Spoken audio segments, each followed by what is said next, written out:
ang paglunsad ng Coco Dairy Demo Farm at Training Center.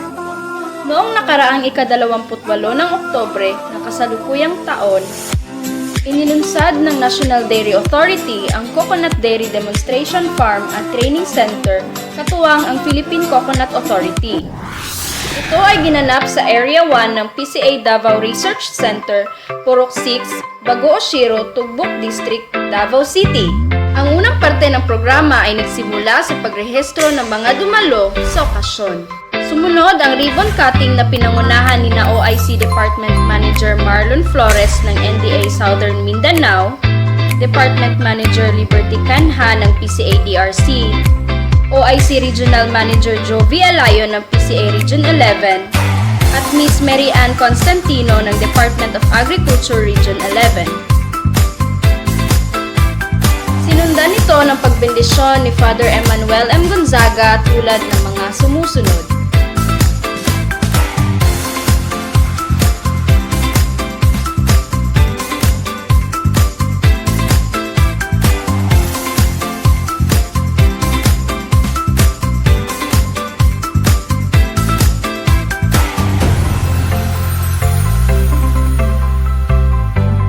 Bago ang ikalawang parte ng programa, masayang pinagsaluhan ang mga pagkaing pangmeryenda tulad ng fresh milk, aromatic buko, at sorbetes Pinoy gawa ng gatas ng baka na may sari-saring flavors tulad ng makapuno, durian, at mangga.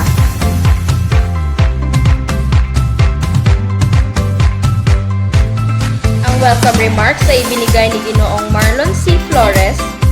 Ayon kay Ginoong Flores, ang pagkakaroon ng Demo Farm o Training Center ay ang pagbubukas ng pagkakataon ng pagtutulungang pananaliksik ng NDA at PCA sa akibat ng pag-aalaga ng hayop tulad ng baka at kambing para sa produksyon ng gatas sa ilalim ng nyugan.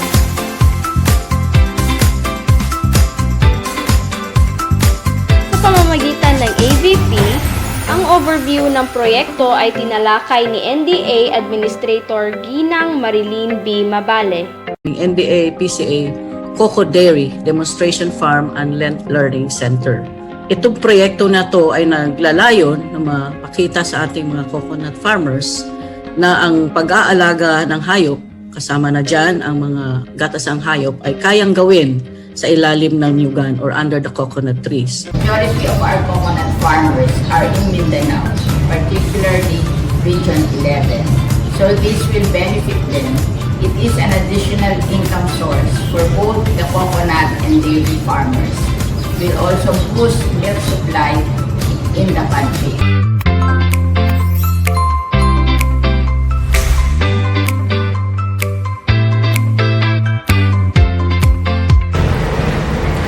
What makes this project more valuable is that this does not only promote value-adding activities and increase the income of our coconut farmers. This also contributes to the development of the Philippine dairy industry by upgrading the dairy research capability and policy direction.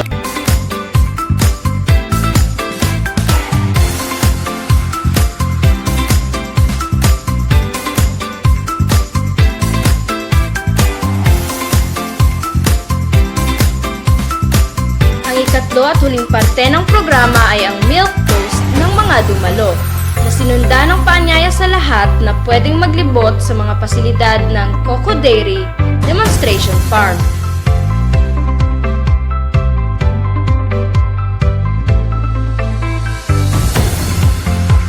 Kaya't sabay nating pagyamanin at paunlarin ang proyektong ito upang ang magandang kinabukasan dulot ng agrikultura ay ating makamtan.